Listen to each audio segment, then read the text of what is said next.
Hello, this is Mr. Montalvo, U.S. History.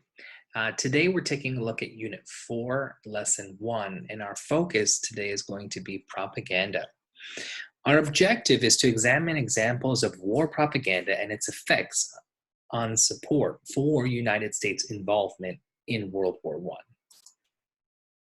Now, of course, with propaganda being our focus today, it's important to understand what the term means. Now, propaganda in its simplest definition is the spreading of information in support of a cause. And usually involved in there is some bias or some one-sidedness, the lack of a full story. Now, governments during the war devoted massive resources to producing materials designed to shape opinion. The efforts of states to justify their actions and to build international support resulted in some of the most powerful propaganda ever produced. From the start of the war, airplanes and balloons were used by all sides to drop leaflets and posters over fighting forces and civilians alike. On May 7, 1915, a German submarine torpedoed the Lusitania, which was a passenger ship. Now, there were rumors that there were arms on the Lusitania. Nearly 1,200 people died, including 120 Americans. Wilson called the sinking of the ship murder on the high seas. Germany did not want to risk war with the United States, so they agreed to stop attacking neutral ships without warning. In the years before the United States entered World War I, President Woodrow Wilson violated his position of strict neutrality by supporting economic policies that favored the Allied nations. President Wilson believed that the United States, as a neutral country, could lead the warring nations to peace. Now, if you take a look at the graph provided here, you see the United States exports to the countries of the United Kingdom and France, Allied powers, and Germany. We can see that there's not an equal distribution of the resources that are being exported, of course, favoring the Allied nations. So how neutral was Wilson's neutrality? World War I was a significant benefit to the American economy, as American farmers and manufacturers supplied goods and products for the war. We've seen this throughout every war in the United States history. From the American Revolution on, we see it, an uptick in the economy following or during war.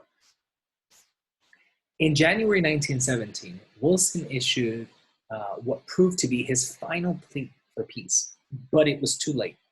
Germany had already decided to use submarine warfare.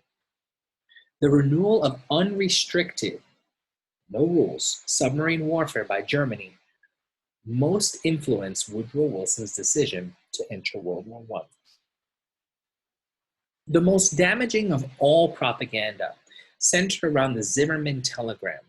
This was a German communication which was uncovered by British intelligence.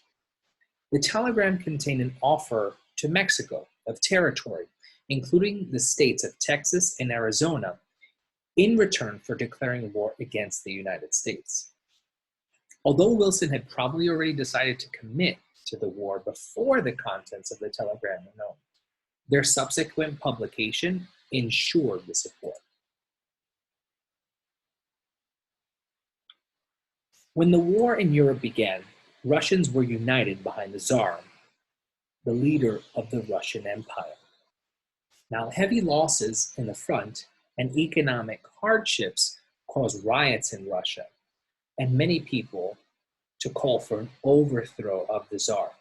Revolutionaries called for democracy, causing them to pull out of the war.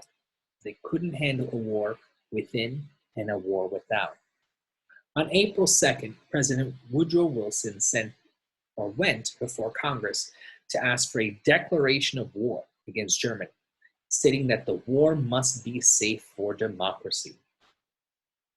A speech that you can find in the link below. On April 6th, the president signed the declaration of war.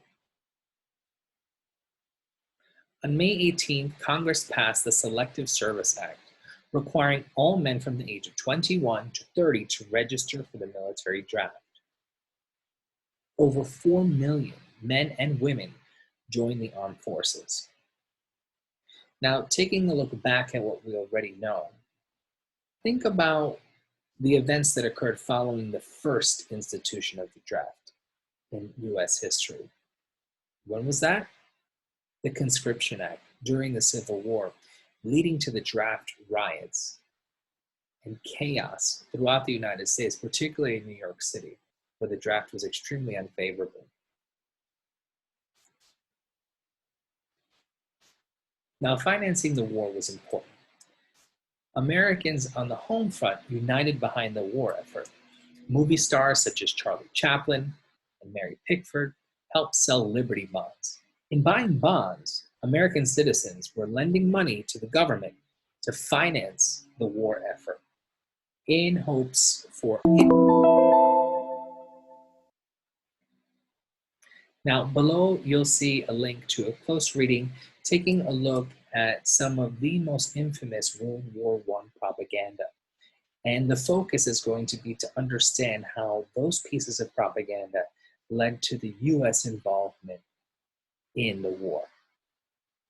Also, in closing, try to explain the major reasons for the United States entry into World War I that we've discussed today.